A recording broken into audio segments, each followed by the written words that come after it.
ದೇಶ ನಮ್ಮ ರಾಮನಗರ ನಗರಾಭಿವೃದ್ಧಿ ಪ್ರಾಧಿಕಾರದ ವತಿಯಿಂದ ನಾವೊಂದು 3 ಬಡಾವಣೆಗಳನ್ನ ನಿರ್ಮಾಣ ಮಾಡಿದ್ವಿ ಹಿಂದೆ.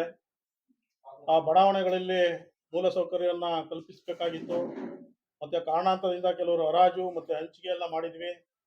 ಅವ್ರಿಗೆ ನ್ಯಾಯಯುತವಾಗಿ ನಮ್ಮಿಂದ ಖಾತೆಗಳಾಗ್ಬೋದು, ಮತ್ತೆ ನಮ್ಮಿಂದ ಅವ್ರಿಗೆ ಡೆವಲಪ್ಮೆಂಟ್ ಮಾಡಿ ಅವ್ರಿಗೆ ಖಾತೆಗಳನ್ನ ಮಾಡಿಸ್ಕೊಡೋದಾಗ್ಬೋದು, ಅದು ನಡೆದಿರಲಿಲ್ಲ. ಕೆಲವೊಂದು ಕಾರಣಾಂತರಗಳು ತಮಗೆ ಹಿಂದಿನ ಪತ್ರಿಕಾಗೋಷ್ಠಿಯೆಲ್ಲ ತಿಳಿಸಿದ್ದೀವಿ. ಇದು 2 ಬಾರಿ ಕ್ಯಾಬಿನೆಟ್ ಅಪ್ರೂವಲ್ ತಗೊಂಡು ಅದನ್ನ ಇವಾಗ ರೆಕ್ಟಿಫೈ ಮಾಡಿ ಒನ್ ಟೈಮ್ ಡೆವಲಪ್ಮೆಂಟ್ ಫೀಸ್ ಕಟ್ಸ್ಕೋಬೇಕು ಅಂತೇಳಿ ಸರ್ಕಾರದ ಆದೇಶದ ಮುಖಾಂತರ ಅವ್ರಿಗೆ ಮನವಿ ಮಾಡ್ಕೊಂಡಿದ್ವಿ. ಆ ನಮ್ಮ ಮನವಿಗೆ ಸ್ಪಂದಿಸಿ ಜೀಗೇನಹಳ್ಳಿ ಅರ್ಕಾವತಿ ಬಡಾವಣೆಯವರಾಗ್ಬೋದು, ಅರ್ಚಿಗಳ್ಳಿ LCT ಬಡಾವಣೆಯವರಾಗ್ಬೋದು, ಚನ್ನಪಟ್ಟಣ ಸುಣಘಟ್ಟ ಕಣ್ವ ವಸತಿ ಬಡಾವಣೆಯವರಾಗ್ಬೋದು, ಎಲ್ಲರೂ ಕೂಡ ಸಕಾರಾತ್ಮಕವಾಗಿ ಸ್ಪಂದಿಸಿದ್ರು.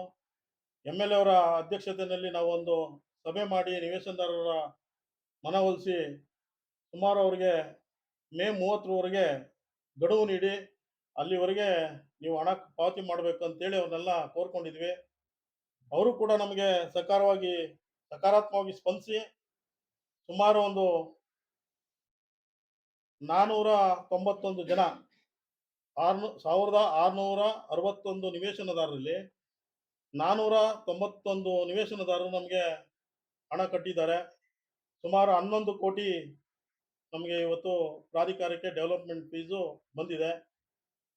ನಾವು ಸರ್ಕಾರದ ಆದೇಶದಂತೆ ಏನು ಆ ಬಡಾವಣೆಗಳಿಂದ ಹಣವನ್ನು ಅದೇ ಬಡಾವಣೆಗಳಿಗೆ ಉಪಯೋಗಿಸಿ ಅಲ್ಲಿನ ಮೂಲಭೂತ ಸೌಕರ್ಯಗಳನ್ನು ಒದಗಿಸ್ಕೊಡ್ಬೇಕು ಅಂತೇಳಿ ಸರ್ಕಾರದ ಆದೇಶ ಇತ್ತು. ಅದೇ ಪ್ರಕಾರ ನಾವು ಈ ಬಡಾವಣೆಗಳಲ್ಲಿ ಮೂಲಭೂತ ಸೌಕರ್ಯಗಳನ್ನ ಒದಗಿಸ್ಕೊಡೋಕ್ಕೆ ನಾವೀಗ ಆಲ್ರೆಡಿ ಟೆಂಡರ್ ಕರೆಯೋ ಹಂತದಲ್ಲಿದ್ದೀವಿ. ಜೊತೆಗೆ ನಾನು ಇನ್ನು ಉಳಿಕೆ ಸುಮಾರು ಸಾವಿರಾರು ನಿವೇಶನದಾರರು ಬಾಕಿ ಇದ್ದಾರೆ. ಅವರಲ್ಲಿ ನಾನು ಮನವಿ ಮಾಡ್ಕೊಳ್ಳೋದಿಷ್ಟೇ, ದಯಮಾಡಿ ನೀವು ತುಂಬ ಈಗಾಗಲೇ 3 ತಿಂಗಳು ಸಮಯಾವಕಾಶ ಆಗಿದೆ.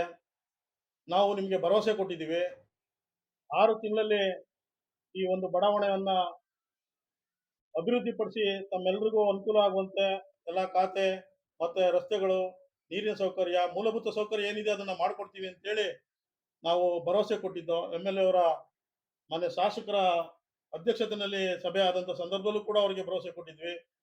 ತದನಂತರ ಮತ್ತೆ ಇನ್ನೊಂದು ಮೀಟಿಂಗ್ ಮಾಡಿ ಸುಮಾರು ಒಂದು 50ರಿಂದ 100 ಜನಕ್ಕೆ ಖಾತೆಗಳನ್ನ ಹಂಚಿದ್ವಿ. ಆ ಖಾತೆ ಹಂಚೋ ಸಂದರ್ಭದಲ್ಲೂ ಕೂಡ ಅವರಿಗೆ ಮತ್ತೆ ಭರವಸೆಗಳನ್ನು ಕೊಟ್ಟಿದ್ದೀವಿ. ಆದಷ್ಟು ಬೇಗ ಇನ್ನು ಉಳಿಕೆ 1000 ಜನ ಏನು ನಿವೇಶನದಾರರಿದ್ದಾರೆ ಅವರಲ್ಲಿ ತಮ್ಮೆಲ್ಲರ ಮುಖಾಂತರ, ತಮ್ಮ ಮಾಧ್ಯಮ ಮತ್ತು ಮಿತ್ರರ ಮುಖಾಂತರ ಅವ್ರಿಗೆ ತಿಳಿಸೋದೇನಂತ ಅಂದ್ರೆ, ಆದಷ್ಟು ಬೇಗ ನಾವು ಮತ್ತೆ ನಮ್ಮ ಸಾಮಾನ್ಯ ಸಭೆಯಲ್ಲಿ ಇವತ್ತಿನ ಸಾಮಾನ್ಯ ಸಭೆಯಲ್ಲಿ ತೀರ್ಮಾನ ಮಾಡಿದ್ದೀವಿ.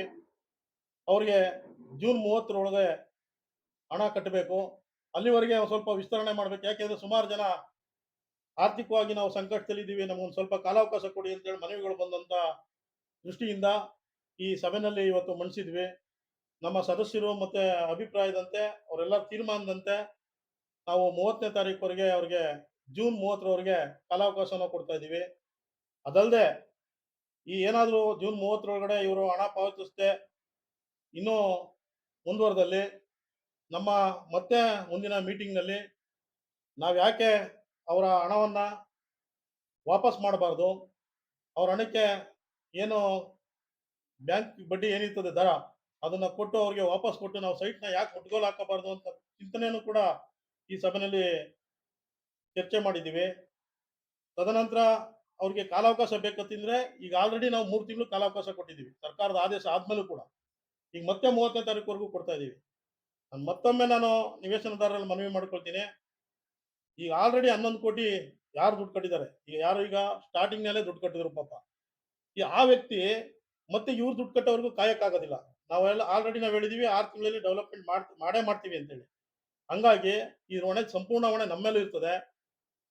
ದಯಮಾಡಿ ನಿವೇಶನದಾರರು ಇದನ್ನ ಸದ್ಬಳಕೆ ಮಾಡಿಕೊಂಡು ನಮಗೆ ಸಹಕಾರ ನೀಡಿದ್ದೆ ಆದರೆ 6 ತಿಂಗಳೊಳಗಡೆ ನಾವು ಈ ಕಾರ್ಯಕ್ಕೆ ಪ್ರಾರಂಭ ಮಾಡೋಕ್ಕೆ ಶುರು ಮಾಡೋಕ್ಕೆ ನಮಗೆ ಅನುವು ಮಾಡಿಕೊಟ್ಟಂಗಾಗ್ತದೆ.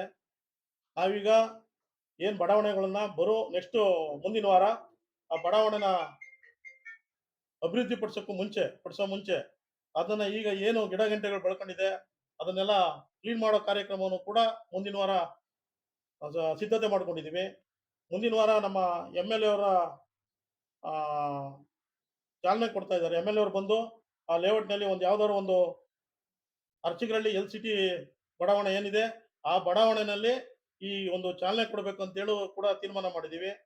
ಮುಂದಿನ ಸೋಮವಾರ ಅಥವಾ ಬುಧವಾರದಲ್ಲಿ ಜೆಸಿಬಿಗಳ ಮುಖಾಂತರ ಎಲ್ಲಾ ಲೇಔಟ್ ಅನ್ನು ಕ್ಲೀನ್ ಮಾಡಬೇಕು ಅಂತ ಹೇಳಿ ಮೊದಲನೇದಾಗಿ ಆ ಅರ್ಚಿಗರಳ್ಳಿ ಎಲ್.ಸಿಟಿ ಬಡಾವಣೆನ ಕ್ಲೀನಿಂಗ್ ಮಾಡೋಕ್ಕೆ ಪ್ರಾರಂಭ ಮಾಡಬೇಕು ಅಂದ್ಕೊಂಡಿದ್ದೀವಿ. ಹಾಗಾಗಿ ಮತ್ತೊಮ್ಮೆ ಈ ಪ್ರಾಧಿಕಾರ ಏನು ಹಿಂದೆ ಏನೇನು ತೊಂದರೆಯಲ್ಲಿತ್ತು, ಇದನ್ನೆಲ್ಲ ಮೀರಿ ನಮ್ಮ ಇಂದಿನ ನಿಕಟಪೂರ್ವ ಸಂಸದರಾದ ಡಿ.ಕೆ. ಸುರೇಶ್ ರವರ ಮಾರ್ಗದರ್ಶನದಲ್ಲಿ, ನಮ್ಮ ಈಗಿನ ಶಾಸಕರಾದ ಎಚ್.ಎ. ಯಗ್ಬೋಲೇಶ್ವರರವರ ಮಾರ್ಗದರ್ಶನದಲ್ಲಿ ಅಭಿವೃದ್ಧಿ ಪಡಿಸಬೇಕು ಅಂತ ಹೇಳಿ ತೀರ್ಮಾನ ಮಾಡಿ, ಅವರು ಸಕಾರಾತ್ಮಕವಾಗಿ ನಮಗೆಲ್ಲ ಸ್ಪಂದಿಸಿ, ಸರ್ಕಾರದ ಲೆವೆಲಲ್ಲಿ ನಮ್ಗೇನೇನು ಅಡೆತಡೆಗಳಿತ್ತು ಅದನ್ನೆಲ್ಲ ಬಗೆಹರಿಸಿಕೊಟ್ಟಿದ್ದಾರೆ. ನಾನು ನಿವೇಶನದಾರರಲ್ಲಿ ಮತ್ತೊಮ್ಮೆ ಮಗದೊಮ್ಮೆ ಕೇಳ್ಕೊಳ್ಳೋದಿಷ್ಟೇ, ಮಾಧ್ಯಮದವರಿಗೂ ನಾನು ಕೈ ಮುಗಿದು ಕೇಳ್ಕೊಳ್ತೀನಿ. ಮಾಧ್ಯಮದವರು ನಮಗೆ ಸಹಕಾರ ಕೊಟ್ಟಿದ್ದೀರಿ. ಇನ್ನು ಮುಂದೆನೂ ಕೂಡ ತಮ್ಮ ಸಹಕಾರ ಅತ್ಯಗತ್ಯ. ಈ ಬಡಾವಣೆ ಏನು ತೊಂದರೆಗೆ ಒಳಗಾಗಿದ್ರು ಅವ್ರನ್ನೆಲ್ಲರನ್ನೂ ಕೂಡ ತಮ್ಮ ಮುಖಾಂತರ ಹೆಚ್ಚಿನ ರೀತಿ ಅವರಿಗೆ ತಿಳಿಸಿ, ನೀವು ಕೂಡ ನಮ್ಗೆ ಹೆಚ್ಚಿನ ಪ್ರಚಾರ ಕೊಟ್ಟಂತ ಸಂದರ್ಭದಲ್ಲಿ ನಮ್ಮ ಒಂದು ಪ್ರಾಧಿಕಾರ ಅಭಿವೃದ್ಧಿ ಆಗೋಕ್ಕೆ ಮತ್ತೆ ಪ್ರಾಧಿಕಾರನೂ ಕೂಡ ಚೇತರಿಸ್ಕೊಳ್ಳೋಕೆ ಕಾರಣ ಆಗ್ತದೆ. ತಮ್ಮೆಲ್ಲರೂ ಸಹಕಾರ ನಮ್ಮ ಮೇಲೆ ನಿರಂತರವಾಗಿರ್ಲಿ. ಈ ಒಂದು ವರ್ಷದಲ್ಲಿ ಪ್ರಾಧಿಕಾರ ಇದ್ದಂತ ಸಂದರ್ಭ ಹಿಂದೆ ನೀವು 1 ವರ್ಷದ ಹಿಂದೆ, 1.5 ವರ್ಷದ ಹಿಂದೆ ಪ್ರಾಧಿಕಾರದಲ್ಲಿ ಬಂದು ನೋಡಿದಿರಿ. ಪ್ರಾಧಿಕಾರದ ಒಳಾಂಗಣ ಏನು ಬದಲಾವಣೆ ಆಗಿದೆ. ನಾವು ಅಧಿಕಾರಕ್ಕೆ ಬಂದ ನಂತರ ನಾವು ಮತ್ತೆ ನಮ್ಮ ಸದಸ್ಯರು ಕುಳಿತು ಮೊದಲು ನಮ್ಮನ್ನೇ ಸರಿ ಮಾಡ್ಕೋಬೇಕು, ಆಮೇಲೆ ನಂತರ ಏನ್ ನೋಡೋದು ಅಂತ ಹೇಳಿ ತೀರ್ಮಾನ ಮಾಡಿ ಮೊದಲು ಪ್ರಾಧಿಕಾರವನ್ನ ಸ್ವಚ್ಛಗೊಳಿಸಿದ್ದೀವಿ. ನಂತರ ಇದು ಅಡೆತಡೆಗಳಿದ್ದಂಥವು, ಕೇಸ್ಗಳಿದ್ದಂಥವು ಒಂದೊಂದನ್ನೇ ಬಗೆಹರಿಸ್ಕೊಂಡು ಬಂದಿದ್ದೀವಿ. ನಮಗೆ ನಮ್ಮ ಆಯುಕ್ತರು ಮತ್ತೆ ನಮ್ಮ ಸದಸ್ಯರುಗಳು ತುಂಬಾ ಸಂಪೂರ್ಣ ಸಹಕಾರ ಕೊಟ್ಟಿದ್ದಾರೆ. ತಮ್ಮ ಸಹಕಾರನೂ ಕೂಡ ಇನ್ನು ಮುಂದೆ ಸದಾಕಾಲ ಇರಲಿ. ನಿವೇಶನದಾರರಿಗೆ ನೀವು ಮನವೊಲಿಸೋ ಕಾರ್ಯನ ಮಾಡಬೇಕು ಅಂತ ನಿಮ್ಮಲ್ಲಿ ಕೈ ಮುಗಿದು ಕೇಳ್ಕೊಂಡು ಈ ಪತ್ರಿಕಾಗೋಷ್ಠಿನ ಮುಗಿಸ್ಬಿಡ್ತಾ ಇದ್ದೀನಿ.